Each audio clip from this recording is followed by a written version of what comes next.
വിശദമായി കടക്കുമ്പോൾ ലോക്സഭാ തെരഞ്ഞെടുപ്പിലെ മൂന്നാം ഘട്ട വോട്ടെടുപ്പ് പുരോഗമിക്കുകയാണ്. 10 സംസ്ഥാനങ്ങളിലെയും കേന്ദ്രഭരണ പ്രദേശത്തെയും ഉൾപ്പെടെ 93 മണ്ഡലങ്ങളിലാണ് വോട്ടെടുപ്പ് നടക്കുന്നത്. പ്രധാനമന്ത്രി നരേന്ദ്രമോദി അഹമ്മദാബാദിലെ നിഷാൻ ഹയർ സെക്കൻഡറി സ്കൂളിൽ വോട്ട് രേഖപ്പെടുത്തി.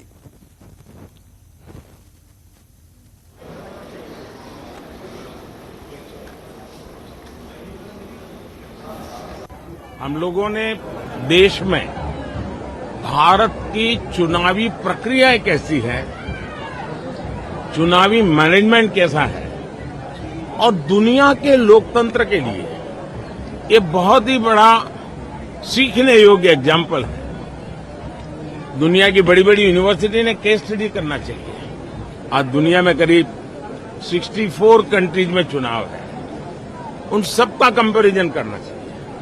और ये वर्ष एक प्रकार से लोकतंत्र का उत्सव न सिर्फ भारत में पूरी दुनिया में है. और भारत ने दुनिया में जो भी अच्छी चीजें हैं वो चुनावी व्यवस्था में विकसित की है. और मैं मानता हूं कि इलेक्शन कमीशन इसके लिए बहुत बहुत अभिनंदन का अधिकारी है. और यही मंथन है जो लोकतंत्र को भी मजबूत करता है और देश को भी मजबूत सरकार देता है. तो मैं इसमें योगदान देने वाले एक लोकतंत्र के महायज्ञ में जो भी जितनी आहुति दे रहा है सब अभिनंदन के अधिकारी हैं. मैं फिर से देशवासियों को यही कहता हूं कि आज गुजरात में और जहां जहां चुनाव का मतदान का दिवस है बहुत भारी मात्रा में मतदान करें, लोकतंत्र के पर्व को मनाएं, उत्सव के रूप में मनाएं. भाई गर्मी में आप लोग दिन रात दौड़ कर रहे हैं, तो आप अपने स्वास्थ्य की भी चिंता कीजिए. और क्योंकि चुनाव के दिनों में पत्रकार साथियों को दिन रात दौड़ना पड़ता है और आज मीडिया की कंपटीशन भी इतनी है कि आपको समय से आगे दौड़ना पड़ता है. मैं तो यही प्रार्थना करूंगा आप सब पुराने साथियों को कि अपने स्वास्थ्य का जरूर ध्यान रखें. അഹമ്മദാബാദിൽ വോട്ട് രേഖപ്പെടുത്തിയ ശേഷമുള്ള പ്രധാനമന്ത്രിയുടെ പ്രതികരണമാണ് നമ്മൾ കേട്ടത്. എല്ലാവരും വോട്ട് രേഖപ്പെടുത്തണം, ജനാധിപത്യ പ്രക്രിയയിൽ എല്ലാവരും ഭാഗമാകണമെന്നാണ് പ്രധാനമന്ത്രി പറയുന്നത്. കേന്ദ്ര ആഭ്യന്തരമന്ത്രി അമിത്ഷാ, ശിവരാജ് സിംഗ് ചൌഹാൻ, ദിഗ്വിജയ് സിംഗ്, സുപ്രിയ സുലെ തുടങ്ങിയവരാണ് മൂന്നാം ഘട്ടത്തിൽ ജനവിധി തേടുന്ന പ്രമുഖർ. അങ്ങേറ്റം നിർണായകമാണ് ഇന്ന് വോട്ടെടുപ്പ് നടക്കുന്ന 93 ലോക്സഭാ മണ്ഡലങ്ങളുടെയും രാഷ്ട്രീയ സാഹചര്യം. BJPക്ക് വളരെ ആധിപത്യമുണ്ടായിരുന്ന കഴിഞ്ഞ തവണ റിസൾട്ട് ഉണ്ടായ ഇടങ്ങളിലാണ് തെരഞ്ഞെടുപ്പ്. അതുകൊണ്ട് BJP അവർ അവകാശപ്പെടുന്ന തരത്തിലേക്ക് ഇത്തവണ ഒരു പെർഫോമൻസ് ഉണ്ടാവണമെങ്കിൽ തീർച്ചയായും ഈ മൂന്നാം ഘട്ടത്തിലെ ജനവിധി അങ്ങേറ്റം നിർണായകമാണ്. നമുക്കിതിന്റെ രാഷ്ട്രീയം വിശദമായി തന്നെ കടക്കാം. രാകേഷ് നമുക്കൊപ്പം ചേരുന്നു. രാകേഷ്, മൂന്നാം ഘട്ടം ആദ്യം തന്നെ പല രാഷ്ട്രീയവും പല സാഹചര്യങ്ങളുമുണ്ട്. മൂന്നാം ഘട്ട വോട്ടെടുപ്പ് എങ്ങനെ പുരോഗമിക്കുന്നു? ഈ 93 മണ്ഡലങ്ങളുടെയും രാഷ്ട്രീയ സാഹചര്യം അതെങ്ങനെയാണ് രാകേഷ്? സജിത്ത്, 93 മണ്ഡലങ്ങളിലേക്കാണ് വോട്ടെടുപ്പ് നടക്കുന്നത്. 10 സംസ്ഥാനങ്ങൾ, ഒപ്പം തന്നെ ഒരു കേന്ദ്രഭരണ പ്രദേശത്തെ 2 മണ്ഡലങ്ങൾ, അങ്ങനെ 93 മണ്ഡലങ്ങളിലേക്കാണ് വോട്ടെടുപ്പ് നടക്കുന്നത്. തെരഞ്ഞെടുപ്പ് കമ്മീഷൻ ഷെഡ്യൂൾ പ്രകാരം 94 മണ്ഡലങ്ങളാണ് മൂന്നാം ഘട്ടത്തിലുണ്ടായിരുന്നത്. അതിൽ ഗുജറാത്തിലെ സൂറത്തിൽ BJP എതിരില്ലാതെ വിജയിച്ചു. ജമ്മു കശ്മീരിലെ അനന്ത്നാഗ് മണ്ഡലത്തിലെ വോട്ടെടുപ്പ് മാറ്റിവെച്ചു. പക്ഷേ രണ്ടാം ഘട്ടത്തിൽ വോട്ടെടുപ്പ് നടക്കേണ്ട മധ്യപ്രദേശിലെ ബേത്തുൽ മണ്ഡലത്തിലെ വോട്ടെടുപ്പ്, അവിടെ BSP സ്ഥാനാർത്ഥി മരിച്ചതിനെ തുടർന്ന് അവിടുത്തെ വോട്ടെടുപ്പ് ഇപ്പോൾ മൂന്നാം ഘട്ടത്തിലേക്ക് മാറ്റിയിരിക്കുന്നു. അങ്ങനെ 93 മണ്ഡലങ്ങളിലെ വോട്ടെടുപ്പാണ് പുരോഗമിക്കുന്നത്. എത്ര ശതമാനം വോട്ടുകൾ ഈ ഘട്ടത്തിൽ രേഖപ്പെടുത്തി എന്ന ഒരു കൃത്യമായ കണക്ക് കമ്മീഷന്റെ ഭാഗത്തുനിന്ന് ഇതുവരെ ഉണ്ടായിട്ടില്ല. പക്ഷേ പല സംസ്ഥാനങ്ങളിലും വലിയ തിരക്ക്, രാവിലെ തന്നെ വോട്ടർമാരുടെ വലിയ തിരക്ക് അനുഭവപ്പെട്ടിരുന്നു. ഏതായാലും BJPയെ സംബന്ധിച്ചിടത്തോളം, ഇന്ത്യ മുന്നണിയെ സംബന്ധിച്ചിടത്തോളം ഏറെ നിർണായകമാണ് ഇന്നത്തെ വോട്ടെടുപ്പ് എന്ന കാര്യത്തിൽ തർക്കമില്ല. കാരണം 2019 കണക്കുകൾ വെച്ച് നോക്കുകയാണെങ്കിൽ ഈ 93 മണ്ഡലങ്ങളിൽ ഏതാണ്ട് 77 സീറ്റുകളിൽ വിജയിച്ചത് BJP ആണ്. പ്രത്യേകിച്ച് പല സംസ്ഥാനങ്ങളിലും ഒരു ക്ലീൻ സ്വീപ്പ് BJP നടത്തിയ മേഖലയിലാണ് ഇന്ന് വോട്ടെടുപ്പ് നടക്കുന്നത്. അതിലൊന്ന് ഗുജറാത്താണ്. ഇന്ന് കർണാടകത്തിൽ വോട്ടെടുപ്പ് നടക്കുന്ന 14 മണ്ഡലങ്ങളിലും BJP തന്നെയാണ് വിജയിച്ചിരുന്നത്. മധ്യപ്രദേശിലും 8 സീറ്റുകളിൽ വോട്ടെടുപ്പ് നടക്കുന്നു. അതിൽ 8ലും വിജയിച്ചത് BJP ആണ്. UPയിൽ 10 ഇടത്തിൽ 8 ഇടത്ത് വിജയിച്ചത് BJP ആയിരുന്നു. അപ്പോൾ BJP ഇപ്പോൾ പലപ്പോഴായി അവകാശപ്പെടുന്നത് 400-ലധികം സീറ്റുകൾ നേടുമെന്നാണ്. BJP ഒറ്റയ്ക്ക് 370 സീറ്റെങ്കിലും നേടുമെന്ന് പ്രധാനമന്ത്രി അടക്കമുള്ളവർ ആവർത്തിച്ച് അവകാശപ്പെടുകയും ചെയ്തിരുന്നു. അപ്പോൾ അത്തരത്തിലൊരു മുന്നേറ്റം നടത്താൻ BJPക്ക് സാധിക്കണമെങ്കിൽ ഈ കഴിഞ്ഞ തവണത്തെ ഈ സീറ്റുകൾ നിലനിർത്തിയാൽ പോരാ, അതിൽ പുറമെ കഴിഞ്ഞ തവണ നഷ്ടപ്പെട്ട വോട്ടുകൾ അല്ലെങ്കിൽ സീറ്റുകൾ കൂടി പിടിച്ചെടുക്കേണ്ടിയിരിക്കുന്നു. ഇന്ത്യ സഖ്യത്തെ സംബന്ധിച്ചിടത്തോളം നിർണായകമാണ് ഇത്തവണത്തെ തെരഞ്ഞെടുപ്പ്. പ്രത്യേകിച്ച് അവർ ഏറ്റവും കൂടുതൽ പ്രതീക്ഷ അർപ്പിക്കുന്ന പ്രദേശങ്ങളിൽ ഒന്ന് ഇന്ന് വോട്ടെടുപ്പ് നടക്കുന്ന കർണാടകത്തിലാണ്. പ്രത്യേകിച്ച് പല വിവാദ വിഷയങ്ങളും കർണാടകത്തിൽ ഈ വോട്ടെടുപ്പ് കാലത്ത് വന്നിട്ടുണ്ട്. ഏതായാലും പ്രധാനപ്പെട്ട നേതാക്കളൊക്കെ തന്നെ രാവിലെ തന്നെ വോട്ട് രേഖപ്പെടുത്തിയിട്ടുണ്ട്. പ്രധാനമന്ത്രി നരേന്ദ്രമോദി അഹമ്മദാബാദിലെ നിഷാൻ ഹയർ സെക്കൻഡറി സ്കൂളിൽ വോട്ട് രേഖപ്പെടുത്തിയൊപ്പം അമിത്ഷായും അദ്ദേഹത്തിനൊപ്പം ഉണ്ടായിരുന്നു. ആദ്യ 2 ഘട്ടങ്ങളിലും പോളിംഗ് ശതമാനം വളരെ കുറവായിരുന്നു. ഇന്ന് പ്രധാനമന്ത്രി വോട്ട് രേഖപ്പെടുത്തിയ ശേഷം അഭ്യർത്ഥിച്ചിട്ടുള്ളത് ജനങ്ങൾ കൂടുതലായി വോട്ട് രേഖപ്പെടുത്താൻ പോളിംഗ് ബൂത്തുകളിലേക്ക് എത്തണം എന്നൊരു ആഹ്വാനമാണ് പ്രധാനമന്ത്രിയുടെ ഭാഗത്ത് നിന്ന് ഉണ്ടായിട്ടുള്ളത്. സജിത്, ഇതിന്റെ രാഷ്ട്രീയത്തിലേക്ക് വരുമ്പോൾ രാകേഷ്, പ്രത്യേകിച്ച് ഗുജറാത്ത് കഴിഞ്ഞ തവണ എല്ലാ സീറ്റിലും വലിയ വിജയം BJPക്ക് ഉണ്ടായതാണ്. 93 ലോക്സഭാ മണ്ഡലങ്ങളിൽ ഇന്ന് മൂന്നാം ഘട്ടത്തിലെ 93 ഇടത്തിൽ 77ഓളം ഇടങ്ങളിൽ BJPയുടെ പൂർണ്ണമായ ആധിപത്യം സിറ്റിംഗ് സീറ്റുകളാണ്. അതുകൊണ്ട് ഏതെങ്കിലും തരത്തിലുള്ള ലോസ് ഇക്കാര്യത്തിൽ ഉണ്ടായെങ്കിൽ BJPയെ സംബന്ധിച്ച് അവർ അവകാശപ്പെടുന്ന ഒരു വിജയത്തിലേക്കും പെർഫോമൻസിലേക്കും എത്താൻ തടസ്സമുണ്ടാകും. രാകേഷ് സൂചിപ്പിച്ച പോലെ ഇന്ത്യ മുന്നണിക്കും വളരെ അവരുടെ അവകാശവാദം ഒക്കെ ശരിവെക്കുന്ന തരത്തിലേക്ക് വരണമെങ്കിൽ ഈ മൂന്നാം ഘട്ടത്തിൽ എന്തെങ്കിലും പെർഫോമൻസ് നടത്തേണ്ടി വരും. അതിൽ പ്രധാനപ്പെട്ട സ്ഥലമാണ് ഗുജറാത്ത്. കാരണം ഗുജറാത്തിൽ ആം ആദ്മി കോൺഗ്രസ് സഖ്യം, അവിടെ ആം ആദ്മിക്ക് നിശ്ചിത വോട്ട് ഷെയർ ഉള്ള ഇടമാണ്. കോൺഗ്രസും അവരുടെ പഴയ ഇടത്തേക്ക് തിരിച്ചു വരാൻ ഒരുങ്ങുന്ന ഇടമാണ്. അങ്ങനെ BJPക്കെതിരെ ആം ആദ്മി കോൺഗ്രസ് കൂട്ടുകെട്ട് ഗുജറാത്തിൽ എന്ത് ചലനമുണ്ടാക്കുമെന്നത് വളരെ പ്രധാനപ്പെട്ടതാവില്ലേ? കാരണം അവിടെ നിന്ന് ഒരു സീറ്റെങ്കിലും ലഭിച്ചാൽ അത് ഇന്ത്യ മുന്നണിക്ക് നേട്ടമാകും എന്നൊരു രാഷ്ട്രീയ സാഹചര്യമുണ്ട്. പഞ്ചാബിൽ സഖ്യമില്ലെങ്കിലും ആം ആദ്മി പാർട്ടി ഗുജറാത്തിലും ഒപ്പം തന്നെ ഡൽഹിയിലും സഖ്യമായി മത്സരിക്കുന്ന പ്രത്യേകത കൂടിയുണ്ട്. പ്രത്യേകിച്ച് ഗുജറാത്ത് നിയമസഭാ തെരഞ്ഞെടുപ്പിൽ കഴിഞ്ഞ ഗുജറാത്ത് നിയമസഭാ തെരഞ്ഞെടുപ്പിലാണ് ആം ആദ്മി പാർട്ടി അവരുടെ ഒരു വരവറിയിച്ചത്. കോൺഗ്രസ് ഒരു സമീപകാല ചരിത്രത്തിലെ വലിയ തിരിച്ചടി നേരിട്ട ഗുജറാത്ത് നിയമസഭാ തെരഞ്ഞെടുപ്പായിരുന്നു 2017 പക്ഷേ അന്ന് ആം ആദ്മി പാർട്ടി 5 സീറ്റുകൾ നേടിക്കൊണ്ട് ഒരു മുന്നേറ്റം നടത്തി. ഏതായാലും ആം ആദ്മി പാർട്ടി കോൺഗ്രസും സഖ്യമായി മത്സരിക്കുന്നു. പ്രത്യേകിച്ച് 2 സീറ്റുകളിലാണ് ആം ആദ്മി പാർട്ടി മത്സരിക്കുന്നത്.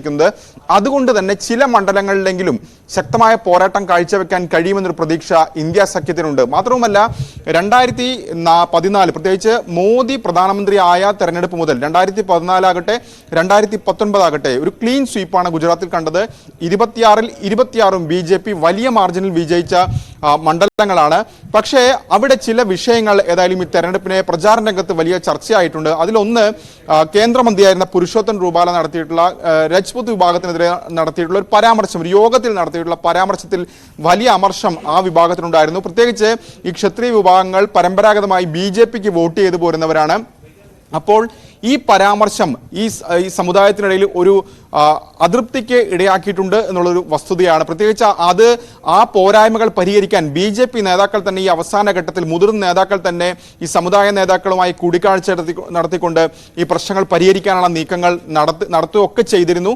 അപ്പോൾ ഈ വിഷയങ്ങൾ ഒപ്പം ഈ സഖ്യം അത് ഏത് തരത്തിൽ തെരഞ്ഞെടുപ്പിൽ പ്രതിഫലിക്കുമെന്നുള്ളത് ഇന്ത്യ സഖ്യത്തെ സംബന്ധിച്ച് നിർണായകമാണ്. കാരണം കഴിഞ്ഞ 2 തെരഞ്ഞെടുപ്പിലും ഒറ്റ സീറ്റുകൾ നേടാൻ പോലും കഴിയാത്ത ഈ സഖ്യത്തിന് ചെറിയ മുന്നേറ്റം നടത്താൻ കഴിഞ്ഞാൽ പോലും അതൊരു വലിയ നേട്ടമായി തന്നെ ഏതായാലും വിലയിരുത്തപ്പെടും. സജിത്, രാകേഷ്, മറ്റൊന്ന് ഈ ബംഗാളാണ്. ബംഗാൾ രാഷ്ട്രീയത്തിലേക്ക് BJPയുടെ കടന്നുകയറ്റ ശ്രമങ്ങൾ പലതരത്തിൽ ഉണ്ടാവുന്നുണ്ട്. ഇത്തവണ അതിനെ ചെറുക്കാൻ പ്രതിപക്ഷ ഐക്യനിരയിൽ വ്യത്യസ്ത ശ്രേണി രൂപപ്പെട്ടിട്ടുണ്ട്. പ്രത്യേകിച്ച് മമതാ ബാനർജി പ്രത്യേക സംവിധാനമായി തന്നെ നിൽക്കുന്നു. പക്ഷേ കോൺഗ്രസും CPM-ഉം വിശദീകരിക്കാനാവാത്ത വിധത്തിലുള്ള ഒരു കൂട്ടുകെട്ടുമായി ബംഗാളിൽ വരുന്നു.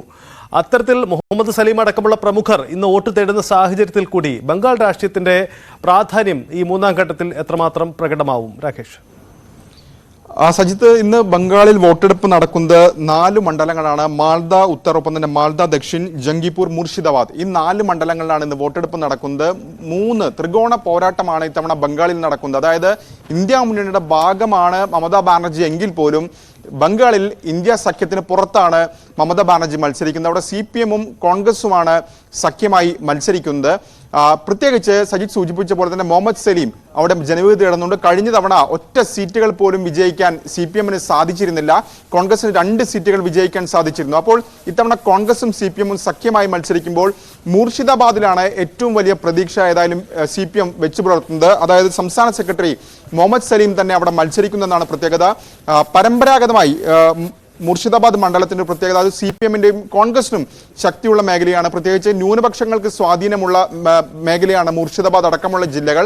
അപ്പോൾ മുർഷിദാബാദ് ലോക്സഭാ മണ്ഡലത്തിന്റെ ഒരു ചരിത്രം എടുക്കുകയാണെങ്കിൽ 80 മുതൽ 2004 വരെ CPM സ്ഥാനാർത്ഥികൾ വിജയിച്ച മണ്ഡലം. പിന്നീട് 2004 മുതൽ 2014 വരെയുള്ള കാലഘട്ടത്തിൽ ഈ 3 തെരഞ്ഞെടുപ്പുകളും കോൺഗ്രസിനെയാണ് ആ മണ്ഡലം പിന്തുണച്ചു പോരുന്നത്. പക്ഷേ 2019 അവിടെ തൃണമൂൽ കോൺഗ്രസ് ജയിക്കുന്ന സാഹചര്യമുണ്ടായി. പക്ഷേ വോട്ട് കണക്കുകൾ നോക്കുമ്പോൾ കഴിഞ്ഞ തവണത്തെ വോട്ട് നോക്കുമ്പോൾ CPM-ഉം കോൺഗ്രസും കൂടി ചേരുകയാണെങ്കിൽ 5 ലക്ഷത്തോളം വോട്ടുകൾ ഈ 2 പാർട്ടികളും കൂടി സമാഹരിച്ചിട്ടുണ്ട്. അതാണ് ഇന്ത്യ സഖ്യത്തിന് ഏറ്റവും പ്രതീക്ഷ നൽകുന്നതും CPM ഉറപ്പായും വിജയിക്കുമെന്ന് കണക്കുകൂട്ടുന്നതും ആ മണ്ഡലത്തിലാണ്. അങ്ങനെ ഒരു നിലനിൽപ്പിന്റെ പോരാട്ടമാണ് മുർഷിദാബാദിനെ സംബന്ധിച്ചിടത്തോളം CPM-ന് ഉള്ളത് എന്ന് തന്നെ പറയേണ്ടിയിരിക്കുന്നു. ഏതായാലും 4 മണ്ഡലങ്ങളിലാണ് ഇന്ന് വോട്ടെടുപ്പ് നടക്കുന്നത്. ബംഗാളിൽ വോട്ടെടുപ്പ് നടക്കുന്നത്. ഒപ്പം തന്നെ ജംഗിപ്പൂർ അടക്കമുള്ള മേഖല നേരത്തെ പ്രണബ് മുഖർജിയുടെ തട്ടകമായിരുന്നു ജംഗിപ്പൂർ. പക്ഷേ ആ മണ്ഡലവും കോൺഗ്രസിനെ പിന്നീട് കൈവിട്ടു പോകുന്ന സാഹചര്യമാണ് ഈ സമീപകാലത്തെ ബംഗാളിന്റെ തെരഞ്ഞെടുപ്പ് രാഷ്ട്രീയം. അപ്പോൾ ഇന്ത്യ മുന്നണിയെ സംബന്ധിച്ചിടത്തോളം ജീവൻ മരണ പോരാട്ടം തന്നെയാണ് ഇത്തവണ ബംഗാളിൽ നടക്കുന്നത്. സജിത്, അതാണ് പ്രധാനപ്പെട്ട കാര്യം. ഒപ്പം രാകേഷ്, നമുക്ക് അവസാനിപ്പിക്കുന്ന മുമ്പായി കർണാടക രാഷ്ട്രീയത്തിലേക്ക് കൂടി വരുമ്പോൾ ദേശീയ തലത്തിൽ BJP-ക്ക് ഈ തെക്കേ ഇന്ത്യൻ സംസ്ഥാനങ്ങളിലേക്ക് വരുമ്പോൾ അവർക്ക് അങ്ങേറ്റം സ്വാധീനമുണ്ടായിരുന്ന ഭരണമുണ്ടായിരുന്ന ഇടമാണ്. പക്ഷേ കോൺഗ്രസ് അവിടെ ഭരണത്തിൽ എടുക്കുന്നു. നിയമസഭയിൽ കോൺഗ്രസ് അധികാരത്തിൽ വന്നതിന് ശേഷം നടക്കുന്ന ഈ തെരഞ്ഞെടുപ്പിൽ BJP-യെ സംബന്ധിച്ച് പഴയ ശക്തി തെളിയിക്കാണ്ടി വരുന്ന ഒരു ഇടമാണ് അവിടെ. അതായത് കർണാടകയിൽ നിന്നുണ്ടാവുന്ന നഷ്ടം BJP-യുടെ രാജ്യത്തെ ഇത്തവണത്തെ മൊത്തത്തിലുള്ള പ്രകടനത്തെ ബാധിക്കുമെന്ന കാര്യത്തിൽ തർക്കമില്ല. അപ്പോൾ കർണാടകയിൽ ഇത്തവണ വരുന്ന പ്രമുഖർ ആരൊക്കെയാണ്? ഒപ്പം തന്നെ BJP-യുടെ ഒരു ഇത്തവണത്തെ ഒരു സാധ്യതകൾ എത്രമാത്രം കർണാടകയിൽ? സജിത്ത്, നേരത്തെ കേന്ദ്ര ആഭ്യന്തരമന്ത്രി അമിത്ഷാ അടക്കമുള്ളവർ പറഞ്ഞിരുന്നത് ദക്ഷിണേന്ത്യയിൽ കോൺഗ്രസിനേക്കാൾ കൂടുതൽ സീറ്റുകൾ BJP നേടുമെന്നുള്ളതാണ്. അങ്ങനെ ഒരു കണക്കിലേക്ക് എത്തണമെങ്കിൽ കർണാടകയിൽ ഒരു ക്ലീൻ സ്വീപ്പ് BJP നടത്തിയേ തീരൂ. മാത്രമല്ല കഴിഞ്ഞ തവണത്തെ കർണാടക ലോക്സഭയിലേക്ക് കർണാടകയിൽ BJP നടത്തിയ പ്രകടനം 28-ൽ 25 സീറ്റും വിജയിച്ചുകൊണ്ടായിരുന്നു. അതായത് കോൺഗ്രസിന് 1 സീറ്റ്, JDS-ന് 1 സീറ്റ്, BJP പിന്തുണയോടുകൂടി മത്സരിച്ചൊരു സ്വതന്ത്ര 1 സീറ്റ്. അപ്പോൾ ആ ഒരു പ്രകടനത്തും BJP-ക്ക് കാഴ്ചവെക്കാൻ കഴിയുമോ എന്നുള്ളതാണ് ഏറ്റവും നിർണായകമായ കാര്യം. കാരണം പ്രത്യേകിച്ച് ഇന്ന് വോട്ടെടുപ്പ് നടക്കുന്ന മേഖല എന്ന് പറയുന്നത് മുംബൈ കർണാടക, ഒപ്പം തന്നെ ഹൈദരാബാദ് കർണാടക, തീരദേശ കർണാടകയുടെ ഒരു ഭാഗം. ഇങ്ങനെയാണ് ഇന്ന് വോട്ടെടുപ്പ് നടക്കുന്നത്. ഇതിൽ അവസാന കാലത്ത് പ്രചാരണത്തെ നിർണയിച്ചത് അല്ലെങ്കിൽ പ്രചാരണത്തിൽ ഏറ്റവും സജീവ ചർച്ചയായ വിഷയമായത് NDA സഖ്യകക്ഷിയായ JDS-ന്റെ നേതാവ് പ്രജ്വൽ രേവണ്ണയുടെ അശ്ലീല വീഡിയോ വിവാദമാണ്. ഏറ്റവും അവസാനം ഇന്നലെ പോലും BJP നേതാവ്, അതായത് പ്രജ്വൽ രേവണ്ണയുടെ ഡ്രൈവർ താൻ പെൻഡ്രൈവ് നൽകി എന്ന് പറയുന്ന ഒരു BJP നേതാവിനായിരുന്നു. അതായത് ദേവരാജഗൌഡ എന്ന് പറയുന്ന BJP-യുടെ നേതാവ്. പക്ഷേ അദ്ദേഹം വാർത്താ സമ്മേളനം വിളിച്ച് ഇന്നലെ പറഞ്ഞത് താനല്ല ഈ ദൃശ്യങ്ങൾ ചോർത്തിയത് എന്ന വാദമാണ് ഉന്നയിച്ചത്. പകരം ഈ ദൃശ്യങ്ങൾ ചോർത്തിയതിന് പിന്നിൽ DK ശിവകുമാറാണെന്ന ആരോപണം ഇന്നലെ രാത്രി വാർത്താ സമ്മേളനം വിളിച്ച് ഉന്നയിക്കുകയും ചെയ്തു. ഒരു അവസാന നിമിഷത്തെ BJP-യുടെ നീക്കമായി തന്നെ ഇതിനെ വിലയിരുത്തുന്നു. പക്ഷേ ഇതെങ്ങനെ വോട്ടെടുപ്പിൽ പ്രതിഫലിക്കുമെന്ന് അടക്കമുള്ള നിർണായകമായ കാര്യമാണ്. പ്രത്യേകിച്ച് മുംബൈ കർണാടകയും ഹൈദരാബാദ് കർണാടകയും പരമ്പരാഗതമായി BJP-ക്ക് ഒരു ശക്തി കേന്ദ്രമാണ്. മാത്രവുമല്ല 2014 ഒരു കണക്കെടുക്കുകയാണെങ്കിൽ പോലും അന്ന് കോൺഗ്രസ് ഭരണമുണ്ടായിട്ടും അന്ന് 19 സീറ്റുകൾ വിജയിക്കാൻ BJP-ക്ക് സാധിച്ചിരുന്നു. പക്ഷേ ഈ അവസാന കാലത്തെ പ്രചരണ വിഷയങ്ങൾ അത് ഏത് തരത്തിൽ ബാധിക്കുമെന്നത് BJP-യെ സംബന്ധിച്ചിടത്തോളം ആശങ്കപ്പെടുത്തുന്ന കാര്യമാണ്. ഏതായാലും കോൺഗ്രസ് ക്യാമ്പ് കർണാടകത്തിൽ വലിയ ആത്മവിശ്വാസം ഈ ഘട്ടത്തിൽ വെച്ചു പുലർത്തുകയും ചെയ്യുന്നുണ്ട്. അതാണ് സാഹചര്യം. 3ാം ഘട്ട തെരഞ്ഞെടുപ്പിനെ സ്വാധീനിക്കുന്ന ഘടകങ്ങൾ, ഓരോ സംസ്ഥാനങ്ങളുടെയും പൊതു സാഹചര്യം, അതാണ് നമ്മൾ വിലയിരുത്തുന്നത്. ഗുജറാത്ത് അങ്ങേയറ്റം നിർണായകമാണ്. രാകേഷ് സൂചിപ്പിച്ചതുപോലെ കോൺഗ്രസ് ആം ആദ്മി സഖ്യം അത് ഏതെങ്കിലും തരത്തിൽ ഫലം കാണുമോ എന്നതാണ്. അത് ഫലം കണ്ടാൽ അത് BJP-ക്ക് ഉണ്ടാക്കുന്ന ഒരു നഷ്ടമായി മാറും.